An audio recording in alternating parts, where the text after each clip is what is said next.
Boa tarde, telespectadores, internautas da São Felipe News. É um prazer estarmos aqui para conversar um pouco com vocês sobre a educação e agora com o professor Celso Antunes, um dos grandes mestres em educação do nosso país.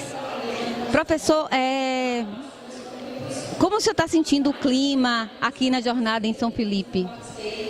Desde que cheguei, um clima de entusiasmo, de ânimo e de juventude.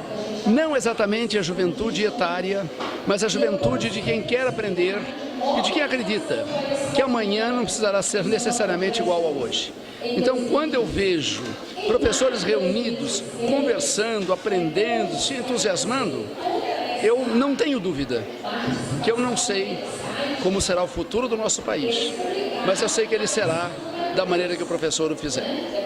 Como o senhor pediu para cantar, né? Viver e não ter a vergonha de ser feliz. Mas vamos assim para umas perguntas que os nossos professores fizeram. Diante do novo cenário educacional brasileiro, a partir da nova BNCC, como o senhor analisa as mudanças provocadas pela mesma com o fazer pedagógico de cada profissional de educação? Eu sempre encarei as ideias reformistas, não apenas esta, mas todas quantas ao longo da vida eu senti, eu conheci, que muitas vezes elas vêm muito bem imbuídas de propósitos, mas a transformação daquilo que está no papel em ações do cotidiano cabe essencialmente ao professor. E muitas vezes se arquiteta ideias significativas, mas não se pensa na preparação do professor. Não se pensa em se investir na condição de que o professor seja efetivamente capaz.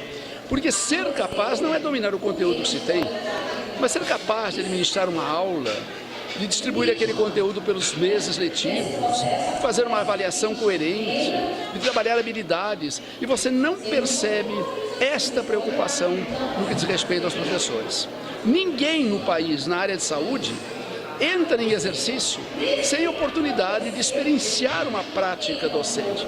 Aquele médico que pega o bisturi, ele pegou experimentalmente, ele assistiu colegas pegando, ele participou de cirurgias mais simples, em todo aquele seu processo de formação. O professor sai da faculdade, tem que fazer um estágio supervisionado, que muitas vezes ele próprio não faz, ele tem e colhe uma assinatura, e logo depois ele vai dar aula repetindo o que ele ouviu. Então eu creio que as medidas inovadoras são positivas, mas é muito importante que os executores se tornem tão significativos quanto naturalmente deveriam ser. Verdade, com certeza. E como é o fazer acontecer na educação com tantas perdas de valores que nós vimos hoje? Eu creio que o primeiro passo é uma profunda reflexão sobre o que é uma aula. Muitos professores pensam que uma aula é um discurso, que uma aula é uma exposição, que uma aula é um relato, quando na verdade uma verdadeira aula, em primeiro lugar, deve fazer do aluno um protagonista. O aluno não é uma pessoa sentada para ouvir, é um protagonista. Se não é em ação, é em pensamento, em perguntas, em desafios. Em segundo lugar, a aula tem que explorar diferentes linguagens.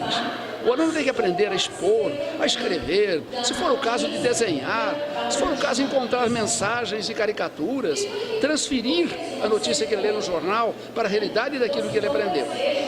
Outro fundamento muito importante também, o professor, independente da disciplina que leciona, levar o aluno, através do saber em que ele passa, a comparar, analisar, classificar, sintetizar, argumentar, enfim, incorporar aquele saber. E para mim expressa bem esse aluno quando aquela criança diz: professora, falar do jeito que a senhora falou, não sou capaz, vou falar do meu jeito, porque aí realmente ele fala com palavras diferentes, mas ele revela o que ele aprendeu. É assim mesmo. E para a gente encerrar, como o professor hoje pode ser artista na educação diante de tantos fatores que interferem no processo educacional? Eu creio que aquela garra interior, aquela qualidade interior, independe dessas condições que são inegavelmente verdadeiras, mas ele precisa ter uma certa garra. E me permitiria um paralelo. Será que as melhores mães são as mais ricas? Será que os melhores pais são os que mais estudaram? E da mesma maneira como você pode encontrar uma mãe excepcional, na singeleza do seu desconhecimento, um pai inesquecível, mesmo na humildade da sua profissão, você pode encontrar professores fantásticos, extraordinários, independente, absolutamente independente daquele processo de complementação que na vida lhe faltou. Eu creio que o professor, quando ele quer fazer a diferença, ele sai cansado da sala de aula. Mas se ele olha no espelho, ele diz, valeu. Porque ele sente que ele transformou.